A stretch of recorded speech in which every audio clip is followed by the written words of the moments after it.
Welcome to Two Cents, everybody. I'm Steven Montmanex, your co-host. Brian Gillis, I have a beef to pick with you right now. Okay, I'm curious. Israeli Shabbos observer. Please, I got to get this out of the way. I'm on the edge of my seat. I have to know what's going on with that, sir. Okay, so Steve wanted me to spill on the talking points, which is something I never do. I hand select whatever I want to talk about at the end of the week. And I said none of them are going to be a problem except one, maybe. And the news topic I had in mind, and something that THR reported on, in Israel, it's really interesting. It's the only nation where Hebrew is official language. Obviously, the only one where Judaism is official religion. And because of that, nationwide, from Sunset Friday to Sunset Saturday, they observe Shabbos as a country. Like, cars don't drive down the streets in Jerusalem, businesses don't operate, all kinds of stuff. Like, it's very bizarre. When I went on Birthright about a year and a half ago, it was actually 2 years now. It's a year and a half ago? No, yeah, 2 years almost. Wow. Doesn't matter, but We were in a hotel, but we could see from the windows, like there weren't any lights on in the distance or anything. It was really interesting. And so right now, a multiplex apparently opened in Israel, and they're showing films during Shabbos. And the Orthodox Jews are like making a big deal about it and kind of doing like a protest in the streets type of thing. yeah. See, I could not find this anywhere. You had me Google it. All I got was a Wikipedia page. Well, yeah, you weren't gonna find it. I mean, I'm I sure looked if at you the news feed. Yeah, I yeah, if you mean, Googled THR Israeli protesters movie theater shot like Shabbat, then you'd probably find it. I just thought it was something really interesting. But yeah, the other eight things I have on the agenda right now, like, you're not going to be at a loss for what? well, I mean, just I'm still because I'm learning about this right now. It's not affecting me directly, but No, it's just I just think it's it's something interesting.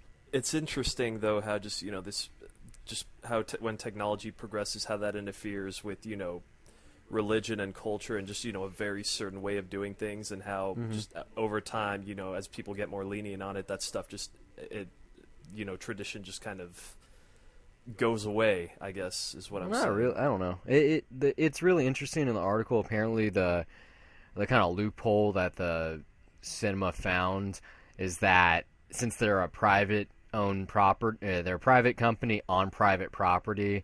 They don't feel like they should have to conform to the rules they have in their country. And it's I mean, it's are those like dead set laws or just general guidelines that people follow? more of a guideline. It's one of those things, like when we did the Mifkash, when we got to know the soldiers and we spent time with them. It's like, even if it's kind of how it is here. Even if you're not necessarily Christian, you still celebrate Christmas or Easter with your family. It's kind of the same thing. That's kind of the extent of it. Like, you're probably not going to synagogue or anything like that, but you kind of do observe Shabbat anyway. Like, I'm sure kids, they still use their phone and whatnot, and probably use their lights in their house. Or not. I mean, is that the big thing though? Is just no technology whatsoever on that day? The actual rule, well, it's not a day. Well, it's a day on their calendar. The actual rule is like you're not allowed to create energy. Like, they say it pretty accurately in the Big Lebowski. Except it's kind of like, I don't roll on Shabbos. Like, it goes, like, technically he shouldn't have even been at the bowling alley, because throwing the bowling ball and having the lane reset was like his fault. Whatever, it doesn't matter. But yeah, you like can't create energy, and so like with technology, flipping a light switch that changes the circuitry, so you're like using it, and it's from obvious things, from like using your phone all the way to like lighting candles to obviously driving because there's combustion in your engine. But No, so, uh-huh. what's the one that's only one day a week every week of the year that they do that, right? Yeah, it's the Sabbath. What's because I'm not Jewish. Yeah, what's the thing where they do that like for a week straight? Is that Passover? Am I getting that right? Because No, I mean, Passover is what you're thinking of, but it's not the same kind of rules. That's a dietary restriction. You're allowed to have anything that's leaven. you got to do that for a week straight. Yeah, it's about a week. But yeah, this is just, it took God 6 days to create the world, and then he got a day of rest. Well, that from sunrise or sunset to sunset, Friday to Saturday, that it's like an observance of the day of rest. I got you. Yeah. Yeah, you're culturally Jewish, right? So you're clearly not following that. No. I mean, most people in America aren't anything Yeah. other than culturally Jewish. It's kind of like, once you have your bar mitzvah, then, that's the end of it. God, you really, I mean, just so getting off this topic, dude, did you really have to have me waiting that long to get an answer? I was playing video games. Because I know that, I know you're culturally Jewish, so I didn't, fully get if this was, a thing with you just on this day No. specifically, and I was like, It's all right, Sunday. well, if he's going to bow out, then, I'll get that, and, some friends hit me up to go to a bar, and I'm not going to see them pretty soon for a while, so I was like, why not? We But record every Sunday. Why would it be I know, some random... because I wasn't getting a response, and, I was playing video games. I didn't have the full lowdown. I mean, I wasn't expecting you to, text me. Anyway, whatever. It's in the past. Guess so. Let's get on with the show, sir. Let's talk about, something... I don't know. It's hard to spin off into a different topic now. All right, well, we were gonna review Man from U.N.C.L.E. Both, but I missed that. You saw it. How was it? I didn't think we were going to review it, but yeah, it was, I was planning on it. Kind of talked about this at the end of Straight Outta Compton. It's fun. It's solid. I didn't realize this until a day or two after. Ex Machina, the girl, what's her name? Lexa Alexander. What is it? Something. Alicia. I don't know. It's I know something. she's, something she's exotic. rising, Yeah, she's coming up in a lot of things. She's the female lead in Man from U.N.C.L.E. I didn't even realize that because she has hair and clothes. That's Alicia Vikander. There you go. But yeah, she's not that great in it. But Armie Hammer and Henry Cavill are really good. They have really great chemistry, especially Henry Cavill. I loved him in it. He nailed that performance. Very suave, debonair, with that sassy womanizer angle. Kind of like the James Bond, but more fun. Not as much espionage going on.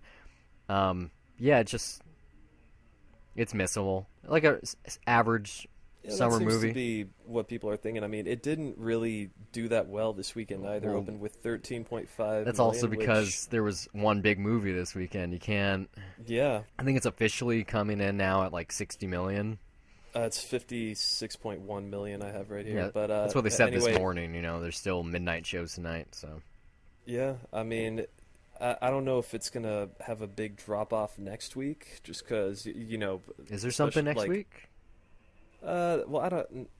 There's American. Well, American Ultra's not going to steal them. I don't. But I don't Similar know if, audience.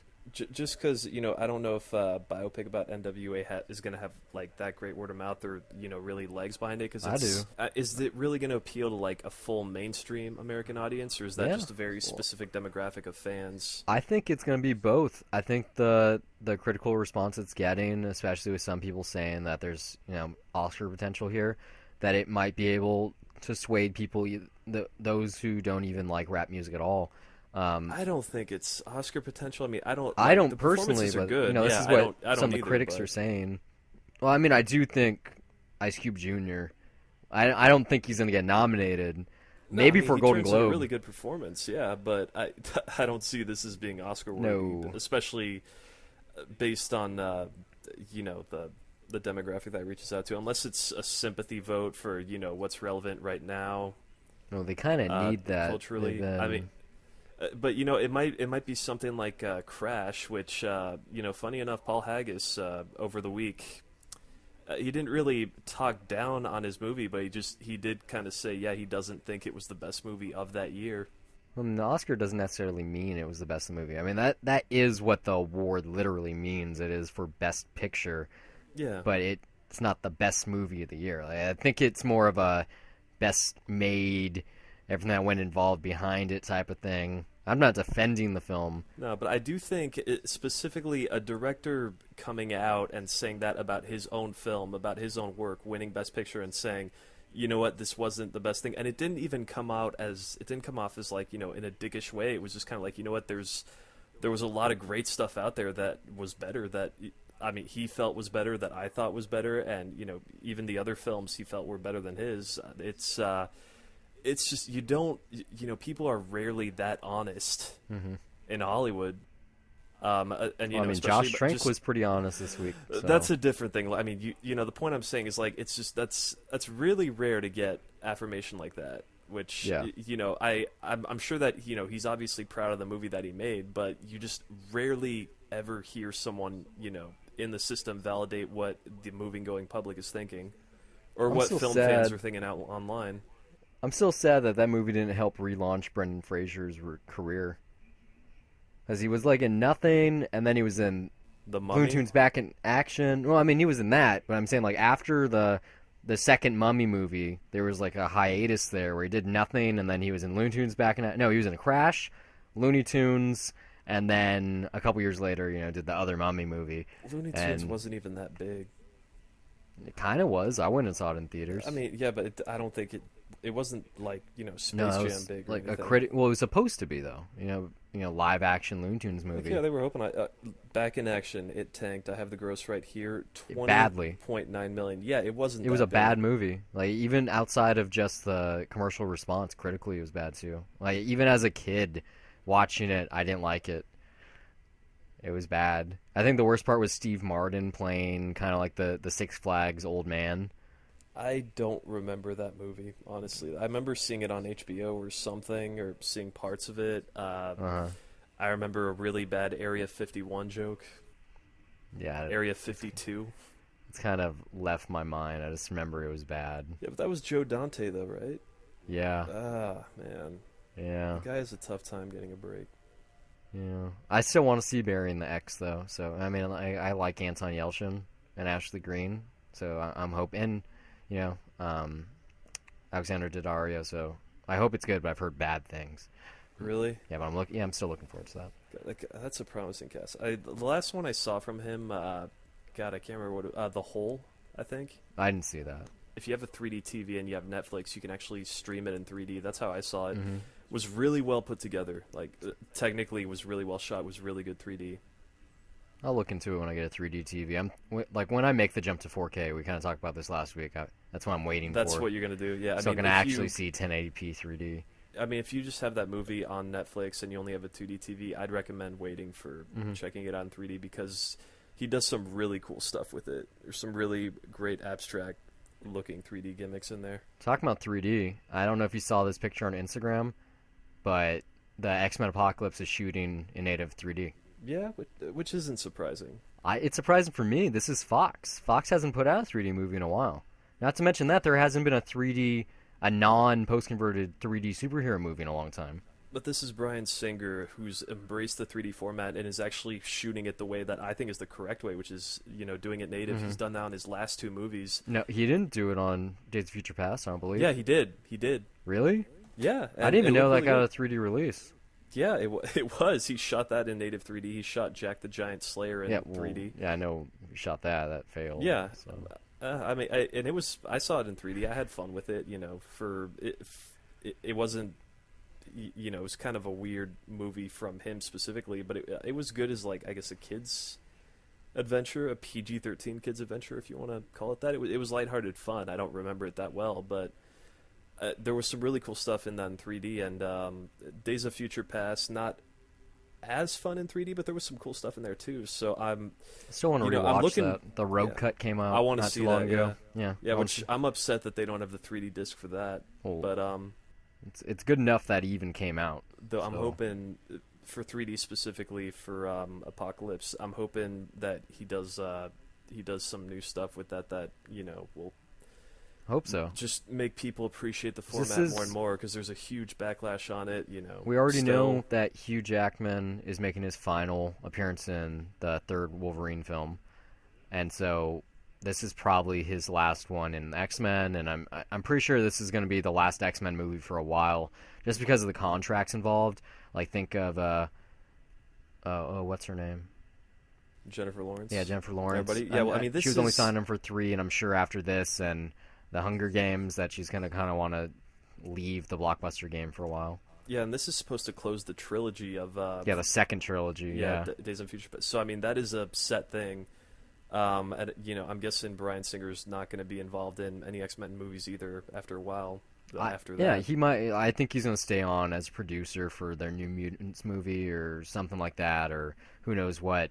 But they need to take a break. They've been putting one out for every other year, and I think that's why. Besides the fact that Marvel is going to get the rights back for Fantastic Four, that they've pushed that one out, and obviously we got Deadpool coming out and the Gambit movie. They're using their X-Men license to tackle different properties because people are probably getting tired of seeing the same team. yeah, I mean, I don't think it's may not necessarily be a superhero fatigue as much as just it's a specific brand fatigue. Hmm. Like, I do think that's why people are getting more interested in like newer stuff from Marvel that hasn't hit screens yet because we've seen Spider-Man, we've But this weekend at D23, there was apparently a huge response to Captain America: Civil War. Obviously, there's no footage online. They're real adamant at their Disney conventions like that. But there's like that line where I think Robert Downey Jr. says something like, "It's a Captain America. I want to punch you in your perfect teeth so bad," or something like that. But yeah, there was a lot of people there. Like Johnny Depp showed up, and probably the biggest news of this weekend, as I'm sure you read, is that Colin Trevorrow has been confirmed to direct Star Wars for Episode 9. Yeah, which I don't think that's a bad choice. I don't think so either, especially since Star Wars are a family film, and we're not just the genre itself, but literally it's about families, and that was kind of the best thing about Jurassic World. Yeah, I mean, I'm not a fan of Jurassic World like at all, Hmm. but even the strong, like the good points in that movie, I think he did a good job with, and it's just my problems with Jurassic World just really stem from the fact of I've never cared for Jurassic Park or could tolerate it. But that's we already got into Yeah. that. You can listen to that episode if you want to, and if you disagree with my take on that, send us some hate mail, please, something. Or send Hamid some hate mail. I have Twitter at @s_MTX. You only got 4 followers. I've got 4 followers. And I'm one of them. I think Dollar Views is one of them too. So you have 2 followers. But yeah, I'm tweeting out just for you. We know the 3 directors now. Obviously we got JJ. Then Ryan Johnson. Yeah, who hasn't exactly confirmed. He's technically only confirmed as the writer, but if he's not directing. No, I think he's officially signed on to direct. Okay, good. I mean, they got to be shooting soon because they're hitting a Yeah. May 2017 release for it's the like 40th a anniversary. year and a half from now. It's 2 Yeah. years from now, so it's got to be coming Less soon. than 2 years from now. So yeah, obviously Ryan Johnson and then Colin Trevorrow. I still want to know who's going to replace Josh Trank because they haven't announced that yet. Well, we don't know. He was the attached other for a film. Boba Fett spinoff. Yeah, the Boba Fett one, yeah. 'Cause Which we got Rogue One, and we have the Chris Miller Han Solo, Philip Lord Chris Miller Han Solo film. Well, their plan is at least a Star Wars movie every year. Yeah. So, and It's gonna be 7, then Rogue One, then 8, Han Solo. I'm guessing 9, I guess- and then the whatever Boba they Fett got, one. whatever happens. But the Miller and Lord, they were announced to be in right after Trank left. So I'm guessing that was. It was probably something along the lines of Trank was going to do it after 8, but now they can't, so they just flip that around. And I mean, the Boba Fett spinoff is still in development. Hope so. I mean, he's one of the more fan favorite characters. Yeah, but they still got plenty of time to work on that. So we'll see what Yeah. happens down the line. I mean, they got a lot of time to work on a lot of things. They're adding a 14-acre Star Wars land to Disneyland. Jesus Christ. So when two, what was that? No, that's 3 actually. 3 episodes back on our Please Cross the Streams when I was talking about Star Wars. Do you remember the episode titles? I take some time naming them. I would hope you I do come up with them. Like, you're going to remember them better than me. Yeah. So it's already happening. And not just at Disneyland, but at Disney World. And Disney Shanghai, I believe, is having an Iron Man experience or something. Man, you know what I hope happens? What? Like, somewhere down the line, I hope that there's a Star Wars planet. Like, literally Like, just in a our theme solar park system? planet, yeah. Yeah, I mean, or no, didn't we make that? I made that joke, I think, in the Jurassic World review. That's the next thing that they're going to do is just put a theme park on a different planet It could happen. with dinosaurs. It's going to happen on Mars. Just save Mars for a Total Recall planet. Oh, that's what the next movie is for Jurassic Park, though. That or raptors hunting people. Did you see that Westworld teaser that came out last week during the Yeah. True Detective opening? I saw it on Last Week Tonight. when I started that. Okay, Yeah. so when I talked about Westworld about like 5 months ago now you're up to snuff, even though that's a very weak teaser. Well, I mean, it's a good teaser. I'm saying you don't get to see anything.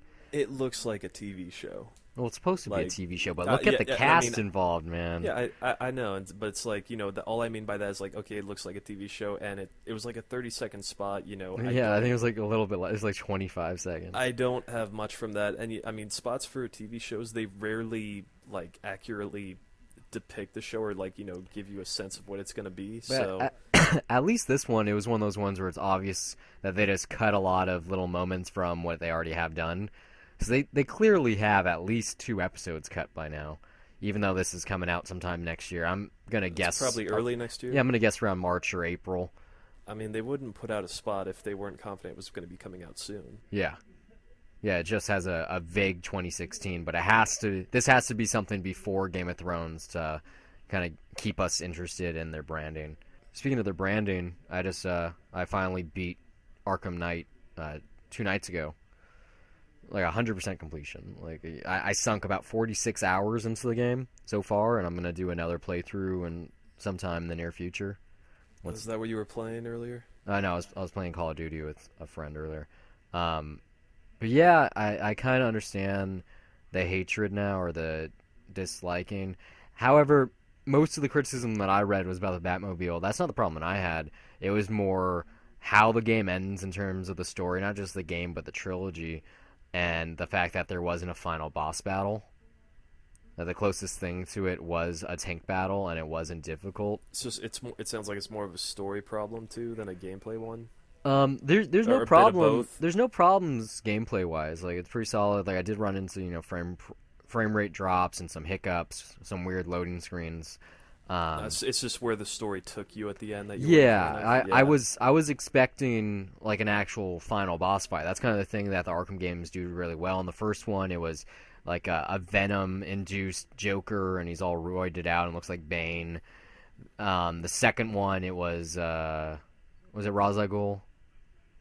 I don't think he was the last one. You tell me, man. I'm pretty sure he was the last one. That fight was cool. I'm still 30% into Arkham Asylum.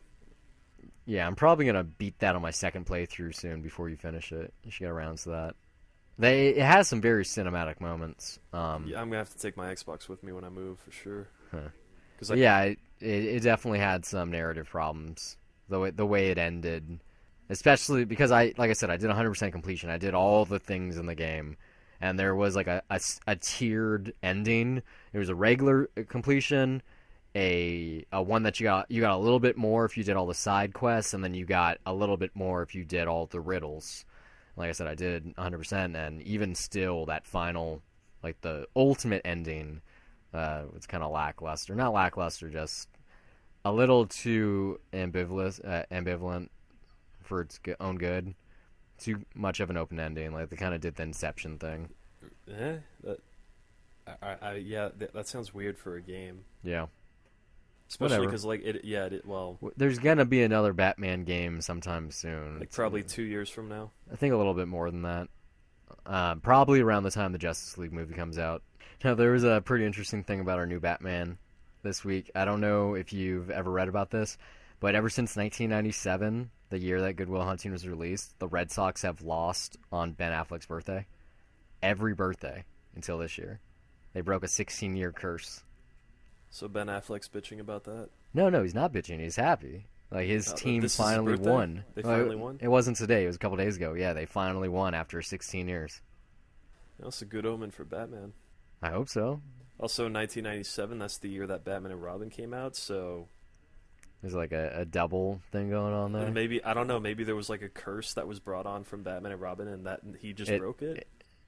Well, I mean, he didn't break the curse. The curse was on him. They lost because of him. And the curse is now broken because he just played Batman, or he finished playing Batman.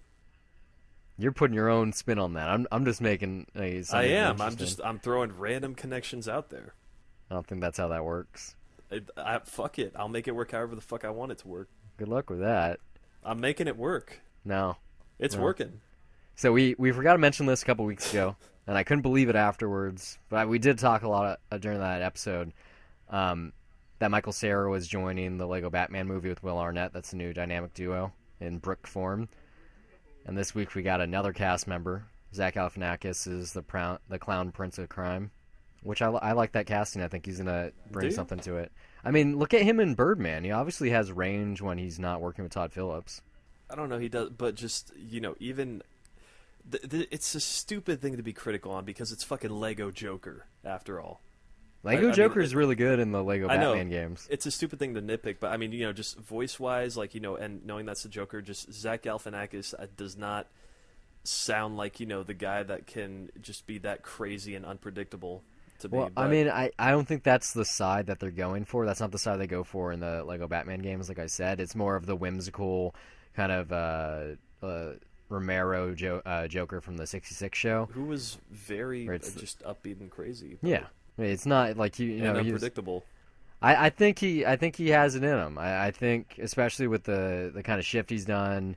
Like I don't know where he's at mentally after his weight loss, but I think he's kind of trying to shed the persona that he's been given, the goofball on the side that says weird things and might be a pedophile. Like I think he's trying to get out of that. I really hope so, because that's just like that's kind of all that it seems to be. Yeah. Especially Well, like I after said, The Hangover, with The with Todd Hangover, it Phillips. wasn't. Yeah, The Hangover, it wasn't that bad, and then in Due Date and Hangover 2, and then Hangover for 3, he just got more and more unlikable as he did it. So I can't even say that I'm really a fan. Even though I've seen some of his stand up, I think the guy can be funny. But hey, I hope he's good. I hope he's funny. I'm not very passionate about that casting. It's just something that doesn't click with my mind right away. But I hope it turns out to be good. I think it's going to be good because I mean Warner Brothers isn't. I doubt they would fuck something like that up.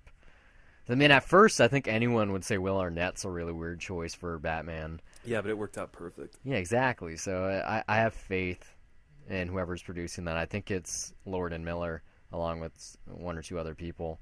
We'll just continue this Time Warner train. I like talking about them. They got a pretty big thing this week. They stole Sesame Street away from PBS. Well, more like PBS let them get taken away. This is what happened. So they've entered into a 5-year pact with Sesame Street, where it's not just Sesame Street. It's like Henson. It's their production company, where they're going to be distributing and producing episodes, and they're going to be making twice the amount per season that PBS had. And part of that reason is because PBS cut the budget. They were telling them to make episodes half as long for half the money, I believe. So not only are kids going to be getting way more content, but through HBO Now and HBO Go and HBO itself, kids are going to be able, or not just kids, but families are going to be having better access. Because think about it, if you have you can't just have a TV antenna and get PBS anymore. You need some kind of digital converter or satellite or cable. So if you have cable or satellite, you probably have HBO anyway. So I don't think it's that big a deal. But I'm excited because there's a part of the deal is that there's going to be a Muppets crossover event. Which I mean, it doesn't. Mhm. It doesn't. I'm sure it's not that. It's not a bad thing at all. It's just, but there is something about it that just feels weird. Well, PBS is still getting it. It's getting 9 Yeah. months after, in syndication. So it's not like they're not getting it at all. And I'm sure there's still going to be reruns in that meantime. Yeah, but I mean, nothing new. It's kind of. It really feels like the end of an era. Yeah, but like I said, weird way, PBS, yeah. they dropped the ball by telling them to make shorter episodes and giving them less money. I'm just happy that, they're continuing. They're going to be making premium content that it opens up the doors to, having a bigger budget, having bigger things, probably getting better guest stars. Wouldn't be surprised if something like Batman showed up on Sesame Street now. Time Warner, they really like putting their properties all together. So, like I said, there's going to be that Muppets crossover event. I'm really excited because I enjoy Henson Studios and the Muppets Now, do you and Sesame still Street as well. you still watch Sesame Street? No, I mean every once in a while I'll be on YouTube and I'll watch something. I saw the House of Cards spoof, and there's one with Cookie Monster. I don't remember what it was, but yeah, I still like that humor. I still appreciate Cookie Monster and Bert and Ernie and Grover and Big Bird. It's kind of like an SNL thing for you in a weird way, where you only see the funny stuff that's on YouTube. Yeah. You don't really watch the show. Mm-hmm. I mean, yeah, that's a fair point. I never really see or hear that stuff like posted on my Facebook feed. It's never really put on there. But Have you seen House of Cards? the first two seasons, yeah. Okay, I'll send you that video then. It's called like I think it's called, what is it?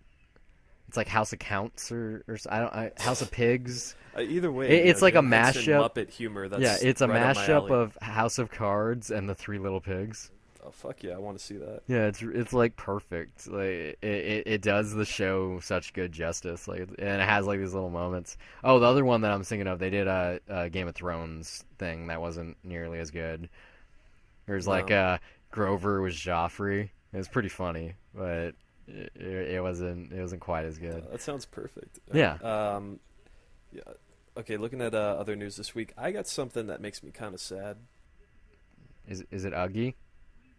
Will Smith may only be producing the Bad Boys sequels. I told you this last week. I Well, not know. last week, Tuesday. Like, No, like, I said, mean, I don't know if they're going to come back. And you're like, of course they're coming back. No, I know Martin Lawrence is coming back because what else has he got to do? Like, Lol. but this wasn't until like after we talked that I saw this article and I was just like, man, why? Like, there's no reason to do it unless you can't get them two back. Not really. I mean, they could just reboot Yeah. the franchise. It's barely a franchise. They only have two Really movies. a franchise. I mean, Yeah. it's really just like I said last week. You have to make a movie that has to like be as crazy or better than Bad Boys 2. And there's Like, people that's- out there that can do that. It's Yeah. not hard to make a over-the-top action movie now.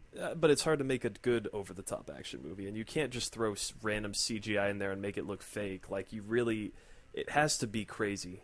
I mean, Sony Like- makes the Jump Street movies. They have that third one coming out soon. Obviously, Spider-Man, that's hit or miss. So they have and Ghostbusters, that's coming out. So I think they know how to do the big blockbuster. I think Pixels is just a stumble. I mean, that's more of an Adam Sandler thing than a Sony thing. I mean, it's not a question of Sony. It's a question of what talent they're going to get behind. Which, Yeah. I'm all for Joe Carnahan if he's going to do it. But just no Will Smith. I mean, it's kind of a bummer. Like, then who are you going to get after that? Because I mean, just like he is a big part of his persona is a big part of that movie. It's Mike not, Lowry. yeah. I mean, it's not like a memorable character, but it's just you can't picture anybody but Will Smith doing that because he owns that series. And Michael Bay. I mean, they all do. It's like that's their thing, I would So be just surprised something if- seems wrong to me. Especially if Michael Bay's done with Transformers now. I wouldn't be surprised if he did the next Bad Boys movie. And if he does it, I'm pretty sure that would cause Will Smith to come back. You got 13 Hours coming out in January. This is the perfect time for him to come in and do it too. It's the perfect time to get them all together. Well, if That they- was the issue back then, is that they couldn't all have it scheduled at the same time. Well, now unless Will Smith's got something to do with mean, Warner Brothers, Well, for, he's the obviously in DC Suicide universe. Squad. I'm pretty sure Yeah. Focus was one of their movies as well. So he kind of has, not a contract, but I'm sure he has a couple things cooking over there. I mean, he's kind of, I don't want to say it's retirement, but he's just, he's kind of relaxing these days. Yeah, well, I mean, he kind of can. Yeah. Look, he has Yeah, two no. kids that are off making tons of money and hit stuff, making music and whatnot. And his wife. His wife is on Gotham, but I'm pretty sure she's gonna get killed off pretty early on this next season that's starting next month. I hope she does, because she's one of the few characters on the show that's original, and so like that kind of makes it a little bit more interesting, but not really because she's so over the top. But I liked her arc towards the end of this first season, so we'll see what happens. Her name's just weird. It's Fish Mooney. That Comic book? but not. But yeah, okay. Have you No, seen that's- Gotham? No, I haven't. I heard It's it was pretty. bad. I No, heard no, to ignore it. it's not bad. It- The pilot was pretty bad. But I stuck It's around. a lot of. You're still watching it? Oh yeah, I stuck around. If it wasn't for the fact that there's already 3 seasons of Arrow, I'd probably watch that. Because I watched like the first 4 episodes. First off, I watched the entire 10-season run of Smallville. So I kind of have a soft spot for the CW / Warner Brothers programming. I love Dawson's Creek. As many do. But yeah, I tried to watch Arrow, and I just couldn't do it. I think I got like 4 episodes in. But then starting the second season is when it became more comic booky, and people started like getting resurrected and dying and coming back, and they started doing crossovers. As everyone knows, the Flash spun off, and saw the pilot for that. That was a ton of fun. Just looked great, kind of the same kind of comic book tone. And this upcoming season, like they're adding other stuff like Earth 2, like Golden Age Flash, and a lot of stuff. And then they have that crossover show, like the Heroes of the Future or something like that. So the CW's, they're getting their TV DC universe like really well. And then you got Constantine from the failed CBS show making a cameo on an Arrow episode this season. So it's really interesting. I really hope Supergirl gets thrown into that as well, because Berlanti, who produces the CW stuff, is the producer on CBS's Supergirl. I read a headline saying that was likely not going to happen. Yeah, it's probably not going to happen. Yeah, but I don't expect that Supergirl show to last more than like half a season anyway. Has that even started yet? It's going too soon. The pilot leaked on the internet, I think, like 2 months ago almost. It's not good. I don't know. I didn't want to watch it. What I've seen of it is like those first look things in the movies when I'm sweeping up the theater, and it doesn't. I see that every time. It doesn't look good. It looks like a worser version of Smallville. It seems like a joke, honestly. Supergirl is a joke. It was just a recreation of Superman that's a woman. I know, but it's just, especially like nowadays when, in the industry, like we're all like we need women. Seeing more stuff with women, and this just seems like the easiest way. Yeah, it's like, oh, this is how you're going to appeal to. This is how you show a strong female character. Literally a strong female character. Yeah, she can't get hurt by bullets. It's just a 90s cliche of every girl in a CW TV show from back in the day. I haven't seen anything on CW in a while. Like I said, what I've seen of The Flash, it's really good. Once it gets on Netflix, maybe I'll sit down and go through that, but I'd have to catch up on Arrow first. Well, speaking of CW or Channel 5, I don't know what this show aired on, but did you ever watch Fresh Prince?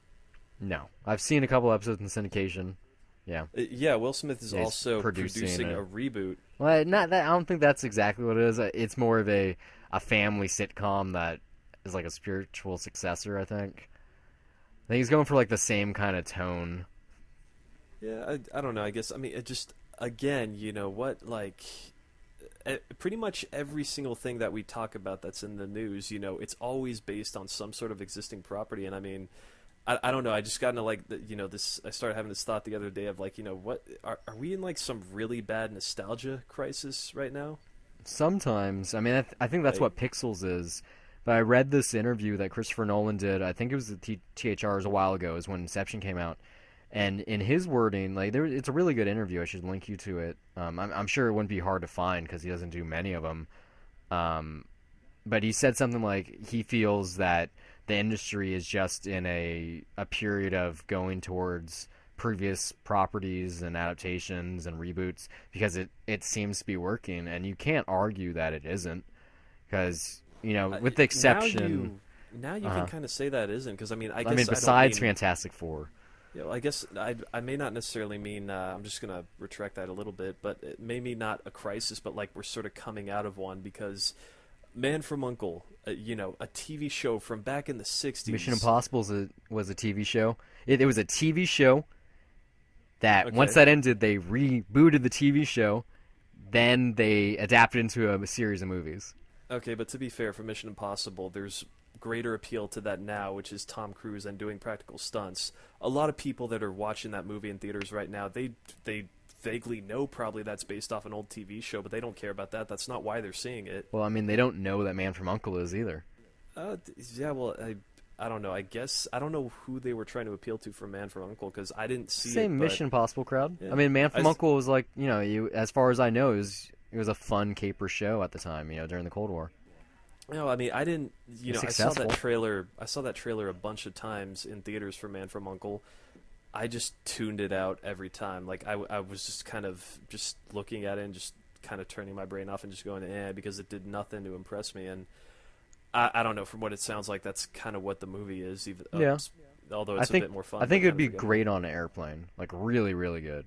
But not just Man from U.N.C.L.E., but stuff like Pixels or Terminator Genesis or even Fantastic Four. Even though those are movies that were not well received, they're clearly, I mean, is this a sign that people are just not into like these properties anymore, or It depends on the then again property. yeah, because on the flip side, you have something like Jurassic World, Yeah. which was obviously made a shitload of money, but was also well received. I mean, that seems to be like this summer's kind of a proof of that, of like, oh, if a movie's badly received critically, then it's not doing well, and if I, it's well received, it's doing more than well. I think it's just coincidence because the average film goer doesn't read reviews. They more, look at their social media or talk to their friends to find out what their opinion was.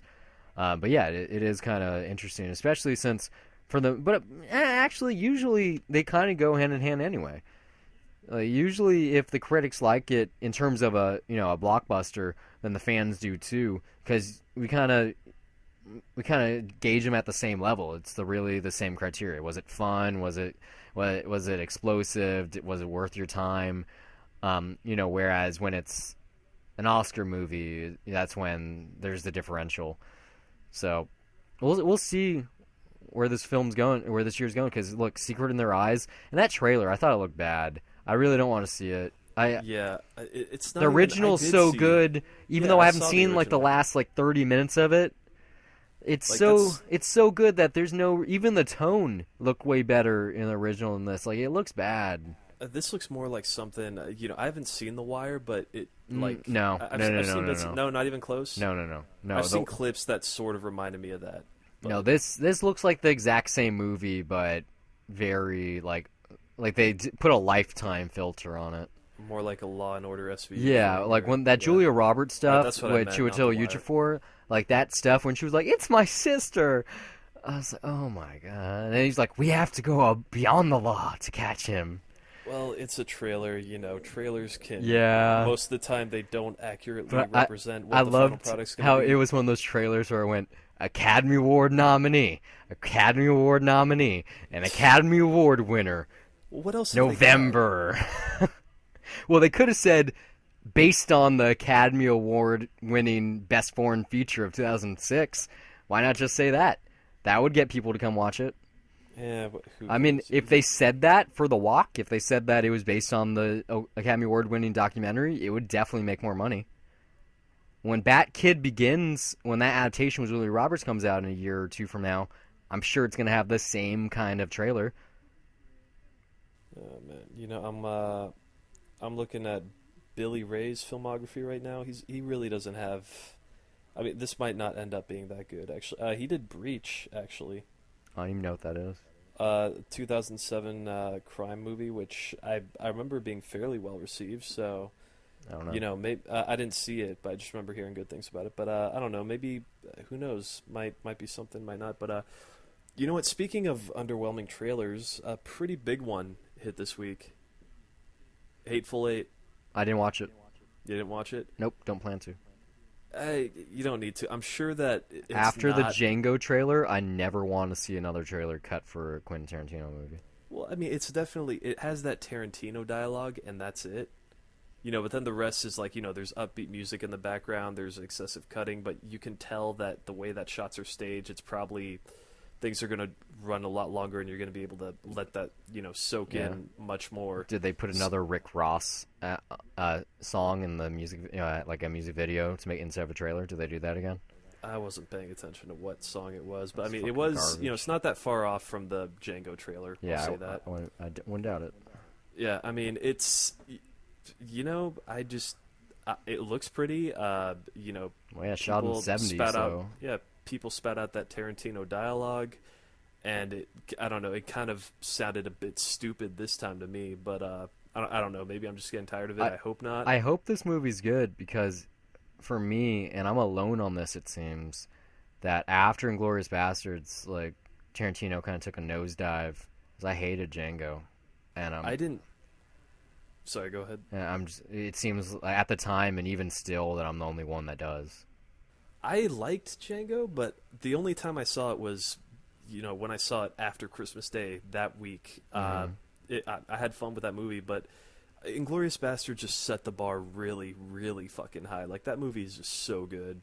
It's the final shot of the movie when you got Brad Pitt going, "This is my masterpiece." Like, Yeah.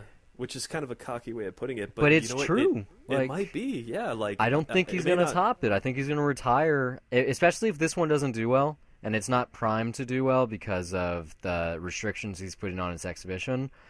Um, so we'll see. I really hope it's good. That's why I'm not gonna watch the trailer because I don't want to get fooled into something or anything like that. Well, what if you see it before a movie? What are you gonna do? Walk out of the theater and come back. That's what you do. That's what I'm gonna do this time. So what do you do if you're in a packed crowd and I haven't been people in are a packed still crowd in a coming long in? time. But I'm just saying hypothetically, if you're in a packed crowd and you're sitting down watching a movie and a trailer comes up, are you gonna walk away with the Well, possibility that someone might take your seat? There's very few films that where I refuse to watch a trailer for, and it's usually something along these lines. Like for instance, Clerks 3. I don't want to see that trailer. I don't either. It depends on the movie, and it's not many. Entourage, I didn't want to see that trailer. So I talked to you about this before when I saw, what was the name of that movie?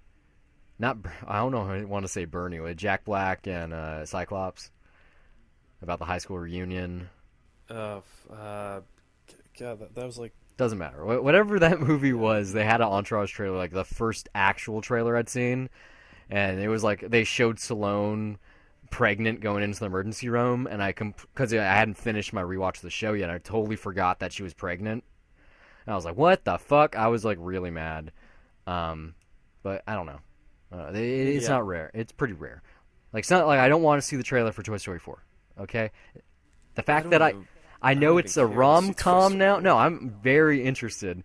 It's a rom-com about Woody looking for Bo Peep because her absence from Toy Story 3 was a pretty big deal for me, especially since their romance was like one of my favorite things about the first one. I literally hope it's good. But I mean, reading that synopsis, that's one where I feel okay about it. Like, you know what? This one literally is not for me. This one's literally not for my generation. Okay. It can be handed off, and it's a passing of the torch. And I mean, that synopsis just because it sounds completely different from what they did with the other three. And that's the point.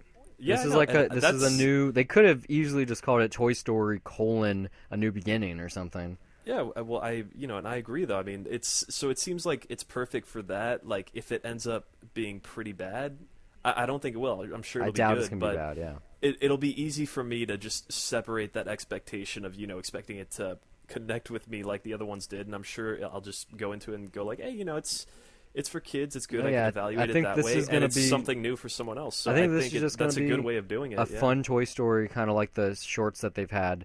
I don't mean just the theatrical ones, like the Barbie Vacation one, or I can't remember what the other one. Partysaurus Rex. The Halloween one was a ABC special. Like that's what I'm saying. I think it's gonna be closer to that, or the one that was this past year, the Lamb That Time Forgot, about the dinosaur toys. Like Have both you seen of those. those? Yeah, they're both fun. The Halloween one's kind of whatever.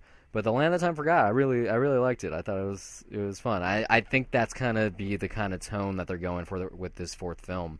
I think they're gonna leave behind the heartwarming, sad Andy stuff, and just kind of be like, oh, it's Bonnie. Because look at Bonnie, So yeah, you don't need to mention Andy. Like as far as I'm concerned, that ending it's done. Yeah, he's not gonna show up. There's no way. You can briefly mention something in a line of dialogue, maybe, but I don't need to know the history of what's going to happen from then on out. Did you see the not the icon? Well, yeah, the icon for Incredibles 2.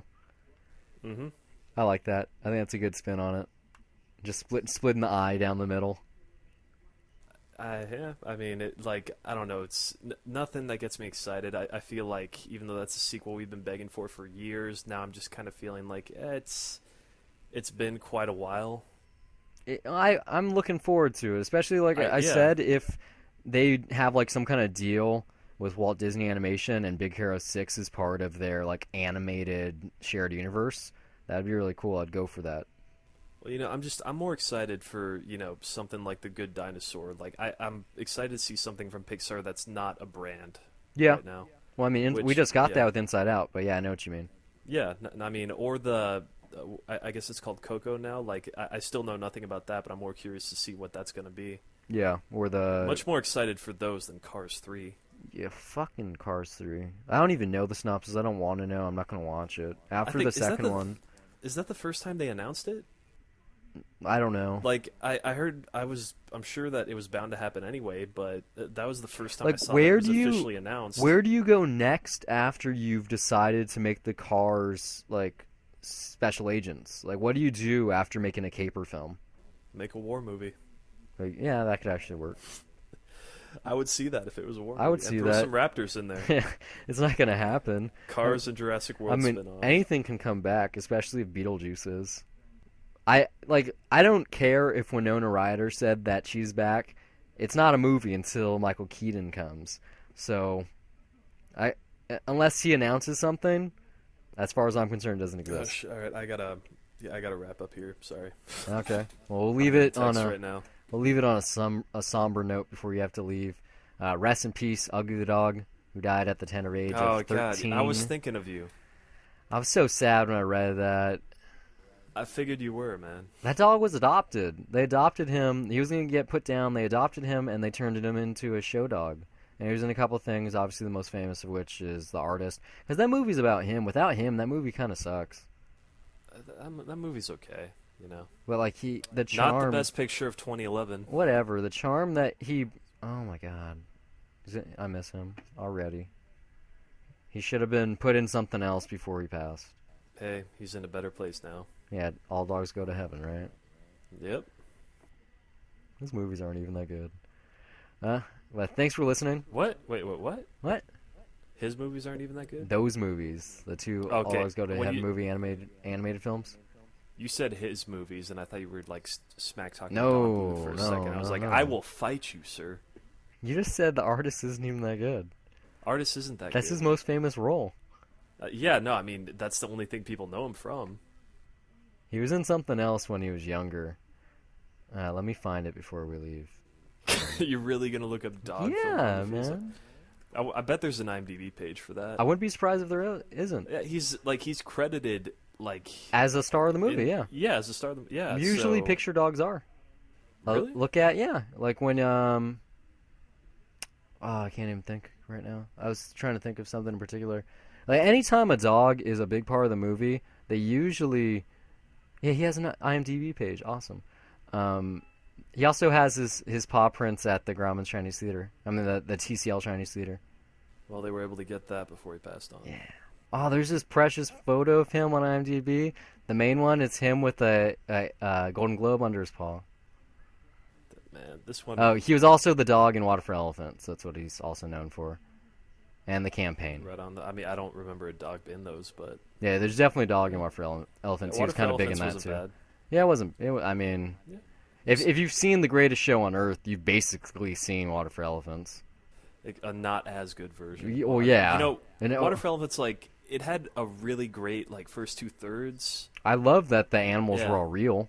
Yeah. I mean, like, it was a really well-made movie, and then, you know, there's the last third, which was very, very cliche. And very... I did like the framing story. With the old with man. Holbrook. Yeah, but... Yeah, it was... Even then, like, you that knew... was one of Robert Pattinson's better roles. Yeah, it is. Like, it's up there. Like, the first Twilight movie, that, and Maps to the Stars. Those three. All right. Yeah, I think we ran its course here. So you go out and have some fun. We'll be back soon. I think we got a review next week, right?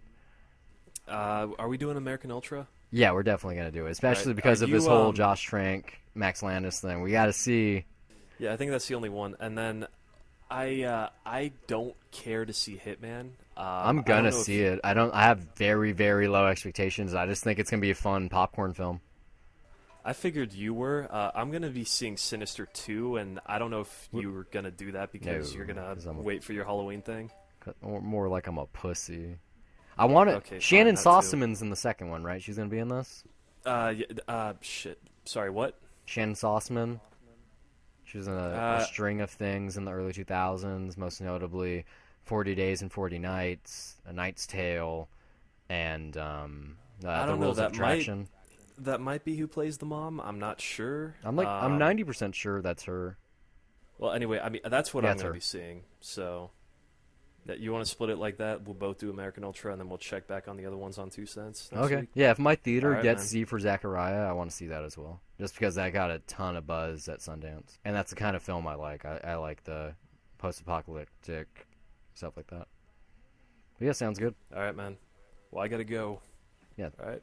We'll see you all next week. See you next week.